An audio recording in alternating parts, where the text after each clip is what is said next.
Hi everyone, it's Cassandra, and today I'm going to be doing a video on why millennial money is annoying and why you shouldn't feel bad for not having money. So a quick disclaimer is that I have nothing against the people on millennial money. I am purely annoyed at the responses that millennial money produces. I wanted to briefly describe the financial climate in the United States.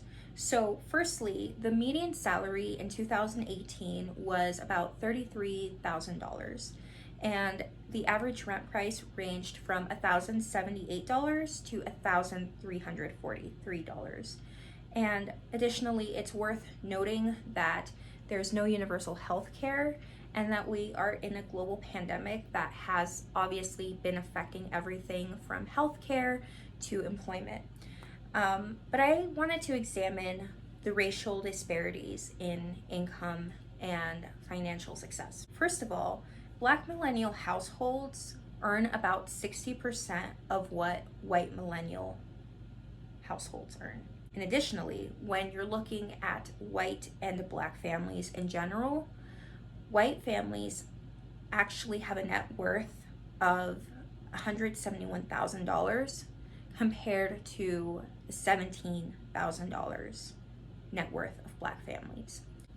This brings me to the main point of the video. So I want to talk about the idea of always celebrating and highlighting the exceptions in comparison to their counterparts.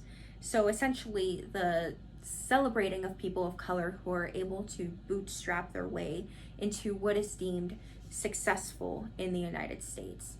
I personally feel like this obsession with exceptions is just a passive-aggressive way of putting down people who aren't able to reach that level of success. I really am happy for these two women of color on millennial money who are able to earn more than $200,000 a year. I really am happy for them, and I hope that they continue to remain successful. But the commentary surrounding them, like the comments that are like, wow, watching this video made me realize that I'm not doing anything with my life, are just so unhelpful because they fail to address the real truth of what it is like to be in the United States. Racial inequality exists in the United States and it affects people financially. So for instance, Black Americans are 5 times less likely to receive an inheritance than white Americans are. And even when they do, it's 10 times less than what white people inherit. Ultimately, my point is to tell people that you are doing okay. Please don't let these examples make you feel bad or make you feel like your hard work is invalidated, because really, it's so much more complicated than just being in the right programs or interviewing well. Sometimes it's beyond your control. A quick example is that I have a family member who had to leave a job because someone in the senior leadership had expressed that they thought Black people were lazy. So that is just an example that you can't control people's races. That's not something that is in your control. Sometimes there's nothing you can do to overcome obstacles because the system is flawed.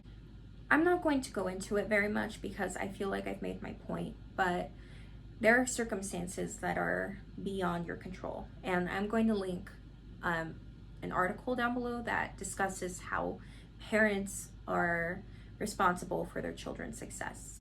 I mean, this can even be seen in one of the women on Millennial Money. Her dad was in finance, so that obviously determined at least part of her success. Furthermore, people don't always tell you how they really earn their money. I know people who receive money from multiple family sources, like an aunt, a grandparent, a parent, whoever. And additionally, when these people pass away, they're going to receive inheritance from them. You might think you're competing in a fair game, but you're really not. And you would never know because people don't always share that information. In conclusion, celebrating the exceptions is just a way of celebrating people solely for their ability to work well in an unfair system. One final example I can give you is Kylie Jenner. Kylie Jenner is successful, but she also started at third base. I hope that this video was informative in portraying the reality of the United States and just combating the idea that all it takes is hard work and determination. Let me know if you have any questions down below, and I'll talk to you soon.